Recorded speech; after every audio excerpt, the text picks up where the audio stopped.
नमस्कार दोस्तों, डेट है आज की 29 जुलाई 2020 और स्वागत है आपका एडिटोरियल डिस्कशन में। आज हम 3 इश्यूज डिस्कस करेंगे। सबसे पहले हम डिस्कस करेंगे RIC ट्रायंगल की रेलेवेंस के बारे में। दूसरे नंबर पे चाइना के साथ मुकाबले में इंडियन एयरफोर्स की इंपॉर्टेंस के बारे में आर्टिकल डिस्कस करेंगे और तीसरे नंबर पे साउथ एशियन माइग्रेंट क्राइसिस के बारे में। चलिए डिस्कशन स्टार्ट करते हैं। First important article RIC dialogue के बारे में है। RIC डायलॉग में 3 देश शामिल होते हैं, R for Russia, I for India और C फॉर चाइना। इस आर्टिकल में डिस्कस किया गया है क्या इस डायलॉग की रेलेवेंस आज भी बरकरार है या फिर अब ये जो डायलॉग है RIC डायलॉग ये इररिलेवेंट है। आप GS पेपर 2 के इस टॉपिक से आर्टिकल को रिलेट कर सकते हो। PS राघवन के द्वारा ये आर्टिकल लिखा गया है। कंटेक्स्ट क्या है? देखो, एक तरफ गलवान वैली में वायलेंस होता है, हमारे जवान शहीद होते हैं। पिछले 45 सालों में पहली बार ऐसा हुआ कि इंडिया चाइना बॉर्डर पर वायलेंस हुआ। दूसरी तरफ 23 जून को यानी ऑलमोस्ट एक हफ्ते बाद भारत के विदेश मंत्री RIC डायलॉग में पार्टिसिपेट करते हैं, यानी रशिया और चाइना के विदेश मंत्रियों के साथ मुलाकात करते हैं। इस डायलॉग के विदेश मंत्रियों की मीटिंग ऑर्गेनाइज होती है। तो बहुत से लोगों ने कहा, अरे भैया, ये जो इस आप RIC की वर्चुअल मीटिंग में पार्टिसिपेट कर रहे हो, आप इन्वायरमेंट तो देखिए, चाइना के साथ आपकी टेंशंस हैं, फिर भी आप उस मीटिंग में पार्टिसिपेट कर रहे हो जिसमें चाइना के भी विदेश मंत्री पार्टिसिपेट कर रहे हैं। तो ये उचित नहीं है। और वैसे भी देखो, RIC की जब ये मीटिंग ऑर्गेनाइज हुई, तीनों देशों के विदेश मंत्रियों ने ऐसी स्टेटमेंट्स दी जो एक दूसरे से अलग थी। चाइना के विदेश मंत्री ने यह कहा कि विभिन्न देशों को बुलिंग प्रैक्टिसेस नहीं अपनानी चाहिए। बुलिंग का मतलब होता है डराना, धमकाना, नुकसान पहुंचाना। सोच के देखिए, अपने आप में कितनी बड़ी आयरनी है। तुम ही तो कर रहे हो, कौन कर रहा है बुलिंग? चाइना ही तो कर रहा है। इंडिया चाइना बॉर्डर पर आगे कौन आया है? चाइना आया है। स्टेटस को चेंज करने की कोशिश किसने की है? चाइना ने की है। इसके अलावा चाइना के विदेश मंत्री ने पावर पॉलिटिक्स को भी रिजेक्ट किया और इंटरनेशनल रिलेशंस में रूल ऑफ लॉ को सपोर्ट किया। इससे अलग रशिया के विदेश मंत्री ने US की तरफ इशारा करते हुए स्टेटमेंट दी कि विभिन्न देशों को यूनिलेटरल मेजर्स की सहायता से अपने दुश्मनों के साथ स्कोर सेटल नहीं करना चाहिए। जैसे देखो, USA करता है, रशिया पर सैंक्शंस लगा के या फिर ईरान पर सैंक्शंस लगा के USA यूनिलेटरली स्कोर्स सेटल करने की कोशिश करता है अपने दुश्मन देशों के साथ। इवन USA की तरफ इशारा करते हुए रशिया के विदेश मंत्री ने यह भी कहा, USA को दूसरे देशों में इंटरफेयर नहीं करना चाहिए। दूसरे देशों में जो सरकारें हैं, रेजिम्स हैं, उनको टोपल करने की कोशिश नहीं करनी चाहिए। और सबसे लास्ट में इंडिया के विदेश मंत्री ने यह कहा, अगर देखो मेजर पावर्स जैसे USA, रशिया, चाइना, ये अगर स्टेबल वर्ल्ड ऑर्डर चाहती हैं जो लंबे समय तक बरकरार रहे, तो उन्हें इंटरनेशनल लॉ को रिस्पेक्ट करना होगा और अपने पार्टनर्स के जो लेजिटिमेट कंसर्न्स हैं उनको भी रिकॉग्नाइज करना होगा। तो हमारे विदेश मंत्री का इशारा चाइना की तरफ था कि आपको अपने पार्टनर्स के जो लेजिटिमेट कंसर्न्स हैं उनको रिकॉग्नाइज करना होगा। तो तीनों विदेश मंत्रियों की स्टेटमेंट अलग अलग डायरेक्शन में थी। इसीलिए क्वेश्चन उठता है, क्या ये ट्रायंगल RIC आज भी रेलेवेंट है या फिर अब इसका कोई रेलेवेंस नहीं है? कंटेक्स्ट डिस्कस करने के बाद राइटर अब देखो थोड़ा सा इस ट्रायंगल का बैकग्राउंड बताते हैं, कैसे कैसे इस्टेब्लिश होने के बाद इस ट्रायंगल ने शेप ली है। देखो, RIC डायलॉग स्टार्ट हुआ था अर्ली 2000s में, यानी 2002-2003 के आसपास। ये 3 देश, रशिया, इंडिया, चाइना, इन तीनों देशों के इंटरेस्ट कन्वर्ज हो रहे थे। कैसे? क्योंकि देखो, कोल्ड वॉर के समाप्त होने के बाद USA एकमात्र सुपर पावर रह गया, यूनिपोलर वर्ल्ड हो गया। पहले तो बायपोलर था, USSR और USA, 2 पोल्स थे, लेकिन USSR के डिसइंटीग्रेशन के बाद सिर्फ एक पोल रह गया, USA। तो ये 3 देश चाहते थे कि USA अपनी मनमानी ना करे, समझ गए? तो यही सोच के साथ ये 3 देश एक साथ आए, क्योंकि इनके इंटरेस्ट कन्वर्ज हो रहे थे। ये तीनों देश चाहते थे वर्ल्ड मल्टीपोलर बने, ना कि यूनिपोलर। इसके बाद आर्टिकल में कहा जाता है, बट देखो शुरुआत में जब ये ग्रुप बना था तो उद्देश्य सिर्फ इतना नहीं था कि यूएसए का विरोध करना, क्योंकि तीनों देशों के रिलेशंस उस समय यूएसए के साथ ठीक ठाक थे। रशिया के रिलेशंस भी ठीक थे। रशिया के साथ यूएसए के रिलेशंस खराब होना स्टार्ट हुए 2014 के बाद से ज़्यादा, जब रशिया ने क्रीमिया को हड़प लिया था। और चाइना के साथ भी यूएसए के रिलेशंस खराब होने स्टार्ट हुए पिछले ऑलमोस्ट 5 सालों में, और ज़्यादा तो देखो अभी खराब होने स्टार्ट हुए हैं। पहले तो चाइना उस समय यूं बोला करता था कि हमारा जो राइज है पीसफुल राइज है। इवन चाइना की तरफ से G2 का भी नरेटिव इंट्रेंस करने की कोशिश की गई कि वर्ल्ड में दोनों पावर्स जो हैं यूएसए और चाइना दोनों एक साथ एग्जिस्ट कर सकती हैं। लेकिन जब चाइना को लगा कि यूएसए अब डिक्लाइन कर रहा है, तब चाइना ने अभी जो राष्ट्रपति हैं शी चिनफिंग, इनके कार्यकाल में अपने आप को असर्ट करना स्टार्ट कर दिया।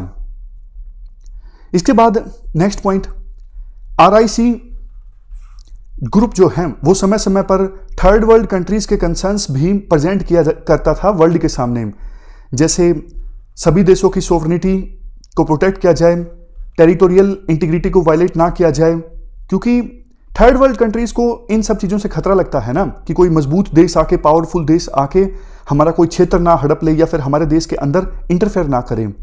इसके साथ साथ आरआईसी जो वर्ल्ड के इंस्टीट्यूशंस हैं जैसे IMF, UN, वर्ल्ड बैंक, इनमें भी ज़्यादा डेमोक्रेसी होने की वकालत किया करता था कि ये इन इंस्टीट्यूशंस में रिफॉर्म लाने की आवश्यकता है, ज़्यादा डेमोक्रेसी इनके अंदर इस्टेब्लिश करने की आवश्यकता है। तो आरआईसी डायलॉग के जो इनिशियल ईयर्स थे, शुरुआती ईयर्स, इन ईयर्स में इंडिया के रिलेशंस रशिया के साथ भी और चाइना के साथ भी अच्छे थे, क्योंकि देखो 2003 में, 2005 में आपको याद होगा बॉर्डर एग्रीमेंट चाइना के साथ साइन हुआ था। चाइना ने सिक्किम को इंडिया का पार्ट मान लिया था और अरुणाचल प्रदेश को लेकर जो इंडिया के कंसर्न्स थे उनको भी रिकॉग्नाइज किया था। मतलब उस समय चाइना के साथ रिलेशंस इतने खराब नहीं थे। यूं नहीं कह सकते कि बहुत अच्छे थे जैसे चाइना और पाकिस्तान के हैं, नहीं, लेकिन हाँ इतना जरूर कह सकते हैं कि खराब नहीं थे। कोऑपरेशन देखने को मिल रहा था दोनों देशों के रिलेशंस में, और रशिया के साथ भी हमारे रिलेशंस अच्छे हो गए थे। देखो हुआ क्या, 1990-91 में जब यूएसएसआर का डिसइंटीग्रेशन हुआ तो सबसे बड़ा जो टुकड़ा था वो था रशिया। यूएसएसआर के साथ तो हमारे रिश्ते बहुत अच्छे थे, 1971 में ट्रीटी भी साइन हुई, लेकिन रशिया के साथ शुरुआती सालों में हमारे रिश्ते इतने अच्छे नहीं थे।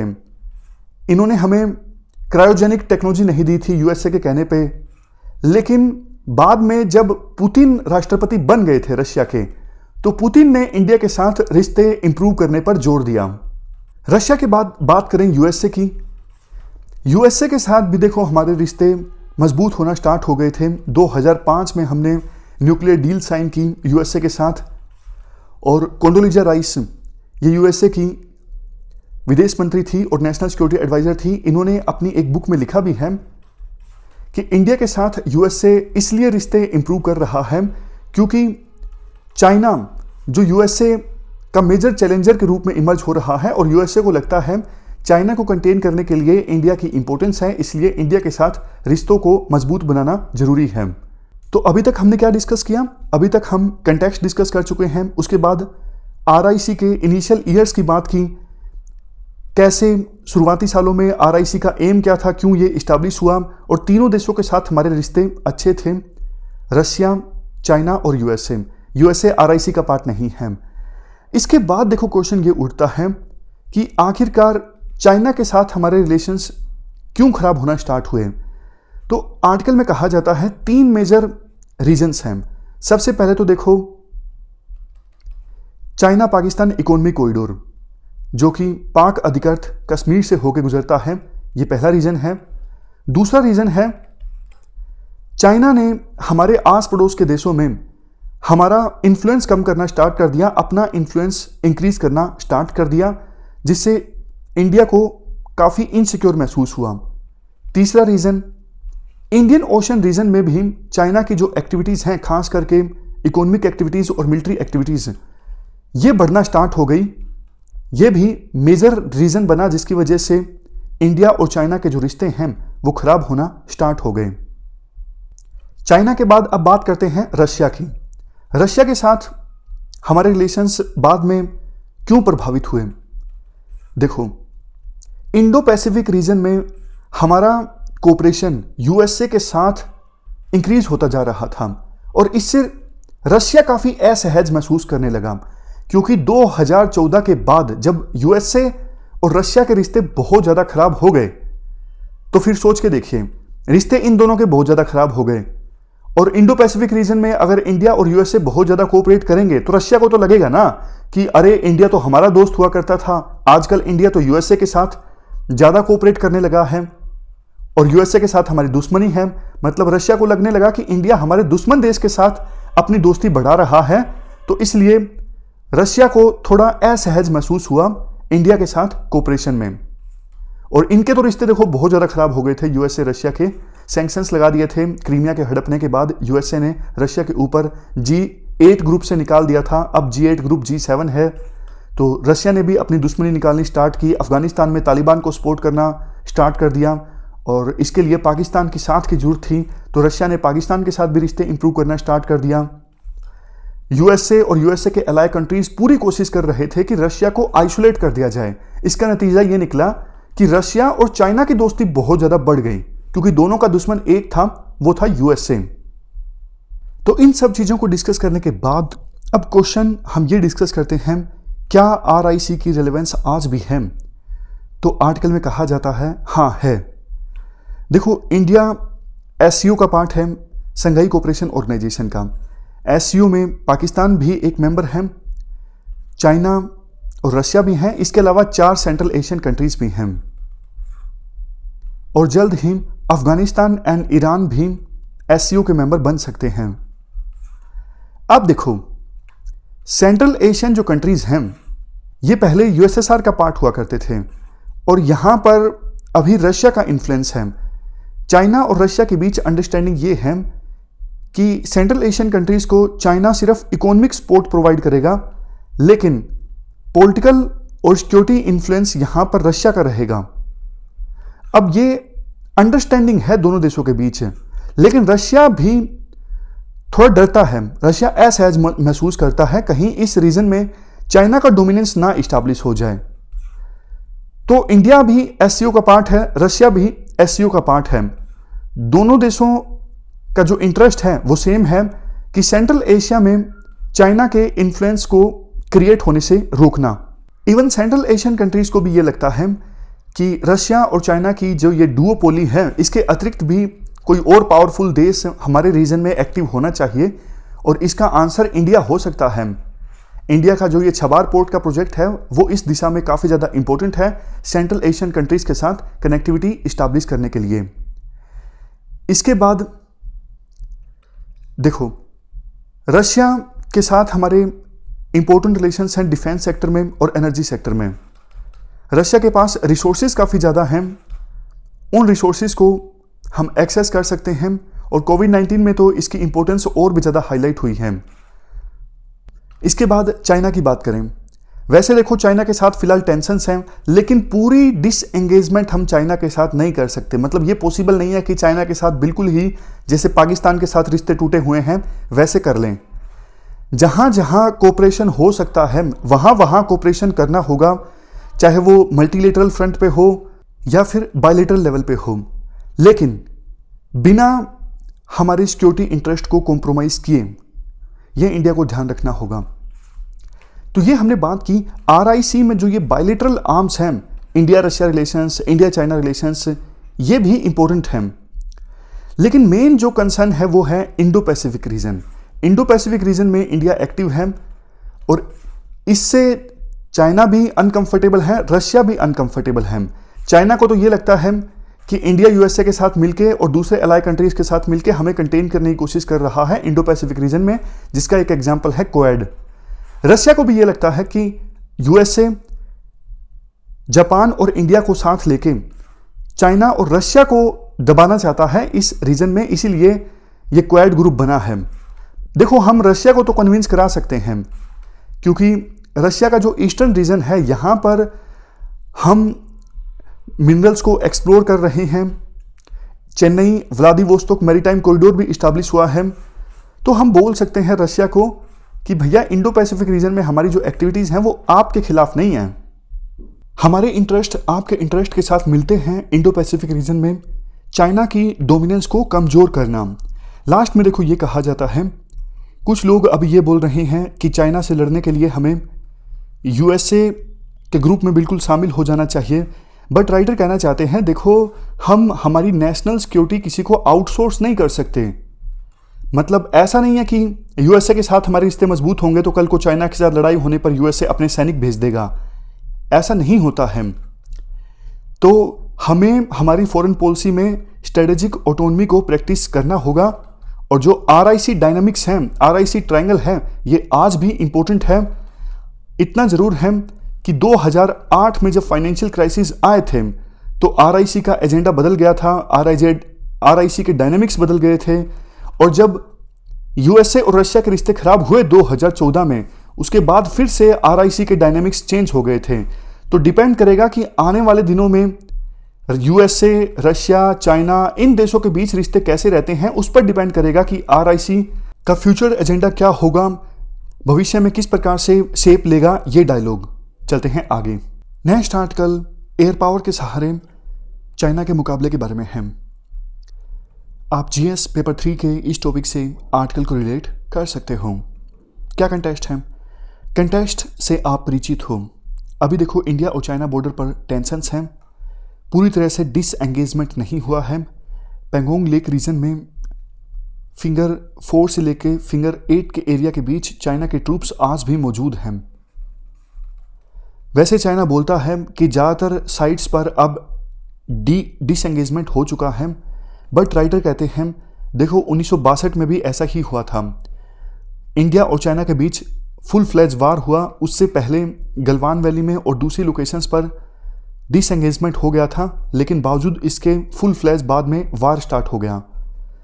इंडियन आर्मी और इंडियन पॉलिटिकल लीडर्स इस बात से परिचित हैं, इसलिए इंडिया भी लॉन्ग टर्म बिल्डअप के लिए अब इंडिया चाइना बॉर्डर पर तैयार है। इंडिया की आर्मी, एयरफोर्स, मतलब इंडिया की मिलिट्री किसी भी तरह का रिस्क लेने के लिए तैयार नहीं है।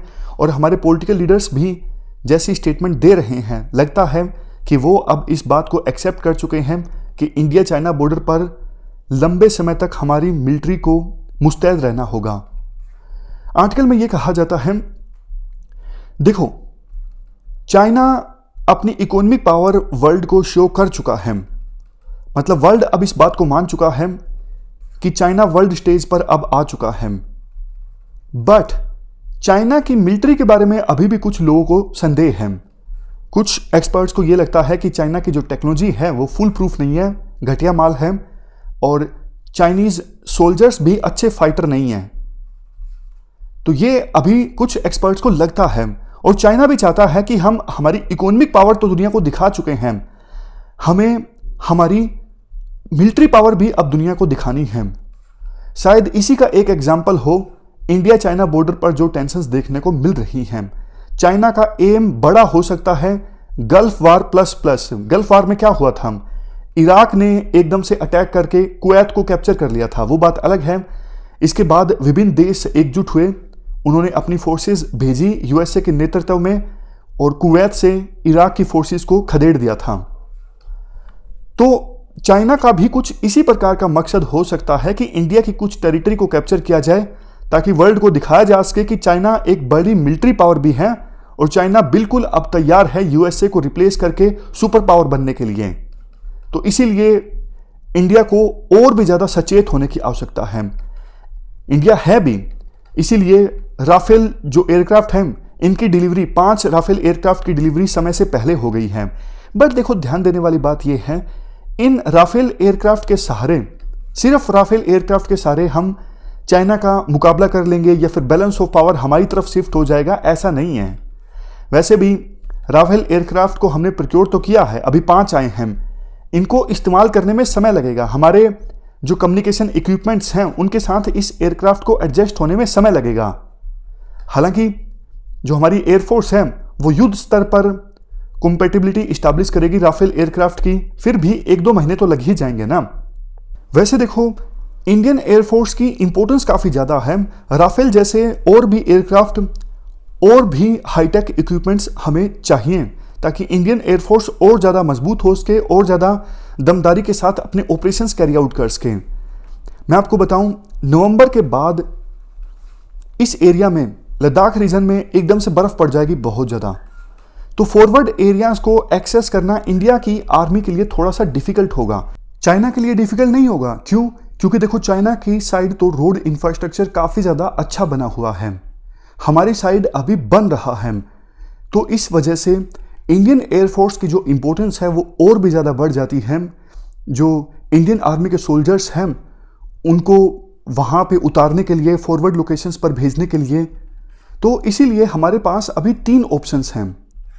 सबसे पहला ऑप्शन तो देखो ये है कि वार को प्रिवेंट किया जाए, मतलब चाइना के साथ युद्ध हो ही ना, इस प्रकार की कोशिशें की जाएं डायलॉग की सहायता से। बट किसी प्रकार का समझौता होगा तो इसकी हमें कीमत भी चुकानी होगी। जैसे चाइना अभी पैंगोंग लेक रीजन में है, इतनी आसानी से वो वापस नहीं जाने वाला है। कुछ ना कुछ तो इंडिया से डिमांड करेगा ना कि भैया आप भी अपना इंफ्रास्ट्रक्चर मत बनाइए, या फिर कुछ और अपनी शर्त बनवाएगा। तो अगर हम वार को किसी भी कीमत पे प्रिवेंट करने की कोशिश करेंगे तो इसकी हमें कीमत चुकानी होगी, पॉलिटिकल कॉस्ट भी होगी। क्या सरकार वो पॉलिटिकल कॉस्ट चुकाने के लिए तैयार है? दूसरा ऑप्शन ये हो सकता है, जितने हमारे पास रिसोर्सेज हैं उसकी सहायता से हम चाइना से लड़ें अच्छे ढंग से और चाइना को वापस अपनी ट्रूप्स पीछे खींचने के लिए मजबूर करें। तीसरा ऑप्शन ये हो सकता है कि जब तक देखो कुछ मेजर नहीं होता है इंडिया और चाइना के बीच, इंडिया अपनी ट्रूप्स को वहां पे स्टेशन रखे, चाइना पर लगातार दबाव बनाता रहे कि आप आगे आए हो, पीछे जाइए, और मीनवाइल हम एयरफोर्स के लिए और ज़्यादा एयरक्राफ्ट खरीदते रहें, और ज़्यादा जिन भी हमें इक्विपमेंट्स की आवश्यकता है वो हम खरीदते रहें। राइटर कहते हैं देखो, अभी हमारे पास वो चॉइस नहीं है, बटर या फिर गन हमें परचेज करनी ही होगी। अगर हमारे पास अच्छी एयर पावर है तो ये एक डेटरेंस का काम भी करती है। हम एक मजबूत सिग्नल चाइना को दे पाने में कामयाब हो जाते हैं तो बार बार चाइना अपनी ट्रूप्स को लेकर इंडिया में आ जाता है, तो बार बार आएगा नहीं। अभी हमने किसी प्रकार से कोई चाइना की शर्त मान ली और चाइना अपनी फोर्सेस को पीछे ले गया तो चाइना थोड़े दिनों बाद फिर से आएगा। तो स्ट्रॉन्ग सिग्नल तो हमें देने की आवश्यकता है। स्ट्रॉन्ग सिग्नल देने का एक मेथड ये है कि हम हमारी मिलिट्री को स्ट्रॉन्ग बनाएं, और जैसा राइटर कहते हैं कि मिलिट्री में एयरफोर्स का रोल काफ़ी अहम हो सकता है, हमें एयरफोर्स पर पैसा खर्च करने की आवश्यकता है। तो ये पूरा आर्टिकल हमने डिस्कस किया। चलते हैं आगे। नेक्स्ट आर्टिकल हमारा साउथ एशियन माइग्रेंट क्राइसिस के बारे में है। आप जीएस पेपर 2 के इस टॉपिक से आर्टिकल को रिलेट कर सकते हो। क्या कंटेक्स्ट है? देखो, कोविड-19 की महामारी के बाद बहुत से भारतीय मूल के लोग जो गल्फ कंट्रीज में गए हुए थे काम करने के लिए, वो वापस आ गए हैं। ना सिर्फ भारत के बल्कि साउथ एशिया के दूसरे देशों के लोग भी जाते हैं गल्फ कंट्रीज में काम करने के लिए, खास करके पाकिस्तान, बांग्लादेश, इन देशों के वो भी वापस आ रहे हैं धीरे धीरे करके। क्योंकि देखो, एक तरफ महामारी अब फैल चुकी है, गल्फ कंट्रीज में दवाइयाँ काफ़ी ज़्यादा महंगी मिलती हैं, तो भारतीय मूल के जो लोग गल्फ कंट्रीज में थे वो दवाइयों को इंडिया से प्रोक्योर करने की कोशिश कर रहे थे, उन्हें बहुत ज़्यादा दिक्कत आ रही थी। दूसरा, महामारी के कारण अब वहाँ पे जॉब्स की कमी हो गई है। बहुत सारी जो फर्म्स थी वो काम करना अब बंद कर चुकी हैं, तो उन फर्म्स में भारतीय मूल के लोग काम करते थे वो तो वापस अपने देश में लौटेंगे ही ना। तीसरा, जब देखो जॉब्स की कमी है गल्फ कंट्रीज में, तो जैसा हमारे देश में सेल्फ रिलायंस का बोलबाला है, जॉब्स का बोलबाला है कि जॉब्स नहीं है, लूज हो रही हैं जॉब्स, तो उन देशों में भी लोकल लोगों को प्रमोट करने की वकालत चल रही है कि आप लोकल लोगों को रोजगार दीजिए, साउथ एशियन कंट्रीज से या फिर और कहीं से जो लेबर आ रही है उनको रोजगार मत दीजिए। तो इस वजह से भी माइग्रेंट्स अब वापस अपने अपने देश में आ रहे हैं। देखो, ये जो कॉरिडोर है south Asia gulf migration corridor, ये वर्ल्ड में लार्जेस्ट माइग्रेशन कॉरिडोर्स में से एक है। साउथ एशिया के ऑलमोस्ट 15 मिलियन लोग यानी 1,50,00,000 लोग गल्फ कंट्रीज में काम करते हैं। और साउथ एशियन लेबर फोर्स जो है ये एक प्रकार से गल्फ इकोनॉमीज की बैकबोन है, रीढ़ की हड्डी है। लेकिन चिंता की बात ये भी रहती है, ये माइग्रेंट वर्कर्स बिना किसी सेफ्टी नेट के काम करते हैं। गल्फ कंट्रीज में काफ़ी बार एक्सप्लोटेशन की खबरें आती रहती हैं, कोई वेलफेयर मैकेनिज्म नहीं, कोई लेबर राइट्स नहीं। तो अभी क्राइसिस उसी प्रकार के हैं जैसे क्राइसिस 1990 के बाद देखने को मिले थे। जब इराक ने कुवैत के ऊपर हमला किया था तो कुवैत में काम करने वाले लोग वापस भारत लौट आए थे और साउथ एशिया में वापस लौट आए थे। तो उस समय बड़ी चुनौती थी। अक्षय कुमार की एक मूवी भी है, कैसे 1.5 लाख लोगों को एकदम से वापस भारत में लाया गया था कुवैत से। अब उतनी ही संख्या में माइग्रेंट वर्कर्स वापस भारत लौट रहे हैं। इसके लिए सरकार ने मिशन भी चलाया है, वंदे भारत मिशन। हालांकि वो बात अलग है। वंदे भारत मिशन में सिर्फ गल्फ कंट्रीज से ही नहीं बल्कि दूसरे इलाकों से भी भारतीयों को वापस लाया जा रहा है इंडिया में। और देखो, पहले ये लगता था जैसे जो मेन जो माइग्रेंट वर्कर्स होते हैं वो मैन ही होते हैं, बट कोविड-19 के क्राइसिस के बाद अब सामने आने लगा है गल्फ कंट्रीज में माइग्रेंट वुमेन जितनी समस्याओं का सामना करती हैं, इस पर तो कभी किसी ने ध्यान ही नहीं दिया है। अभी सामने आ रहा है अलग अलग स्टोरीज, कैसे जो माइग्रेंट वुमेन है नर्स के तौर पे काम करती हैं या फिर दूसरे स्फीयर्स में काम करती हैं, उनको कितनी मुसीबतों का सामना करना पड़ रहा है। हमारे जो मिशंस हैं, एम्बेसीज हैं गल्फ कंट्रीज में, वो देखो इतना सक्षम नहीं हैं कि हमारे माइग्रेंट वर्कर्स जहां पे जिन समस्याओं का सामना करते हैं उनको एड्रेस किया जा सके। ये देखो, एक आंकड़े के अनुसार इंडियन गवर्नमेंट अभी तक वेरियस डेस्टिनेशन से 7,88,000 एनआरआईज को वापस इंडिया में ला चुकी हैं। पाकिस्तान, बांग्लादेश, नेपाल, श्रीलंका, ये देश भी अपने अपने नागरिकों को अपने अपने देशों में वापस ला रहे हैं। बट देखो, क्वेश्चन ये उठता है, वापस भारत आने के बाद काम क्या करेंगे ये लोग? तो इसके लिए केरला ने एक प्रोजेक्ट चलाया है, ड्रीम केरला, ताकि माइग्रेंट वर्कर्स की जो स्किल हैं उन्हें यूटिलाइज किया जा सके। सेंट्रल गवर्नमेंट ने भी स्वदेश स्कीम चलाई है। स्वदेश का मकसद ये है माइग्रेंट वर्कर्स की स्किल को मैच किया जा सके इंडस्ट्रीज की रिक्वायरमेंट्स के हिसाब से, ताकि माइग्रेंट वर्कर्स जो वापस इंडिया में लौटे हैं उन्हें काम मिल सके। बांग्लादेश ने स्पेशल पैकेज को लॉन्च किया है, पाकिस्तान ने भी। हालांकि इन्होंने क्या कुछ किया है हमें जानने की आवश्यकता नहीं है। लास्ट में ये कहा जाता है, देखो, महामारी खत्म होने के बाद भी इन गल्फ कंट्रीज में, जैसा हमने पहले डिस्कस किया, बोलबाला यही रहेगा कि लोकल लोगों को रोजगार दिया जाए। नेशनलाइजेशन प्रोसेस पर इनका ज़्यादा फोकस रहेगा। बट हालांकि एक बात यह भी है, जो रॉयल शेख कल्चर है कि हम तो शेख हैं, ये कल्चर मजबूर करेगा गल्फ कंट्रीज को लेबर फोर्स को एकोमोडेट करने के लिए, जो माइग्रेंट लेबर फोर्स है उनको एकोमोडेट करने के लिए। क्योंकि देखो, बहुत सारे काम ऐसे होते हैं जो ये शेख लोग नहीं करते हैं, इन्हें शर्म आती है, ये सोचते हैं हमारी डिग्निटी के खिलाफ है ये काम करना। तो इसलिए कुछ माइग्रेंट लेबर वर्कर्स की आवश्यकता तो होगी ही। बट देखो, हमें अब ज़्यादा डिपेंड नहीं रहना चाहिए इन गल्फ कंट्रीज पे।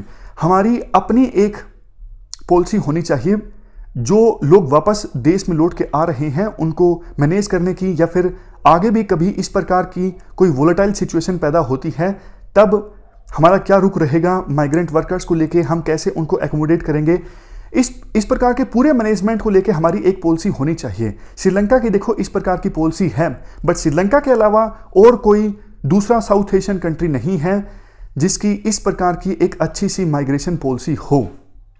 तो ये हमने पूरा आर्टिकल डिस्कस किया माइग्रेंट वर्कर्स से संबंधित पॉलिसी के बारे में।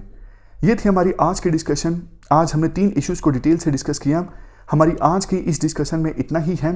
Thank you very much for discussion.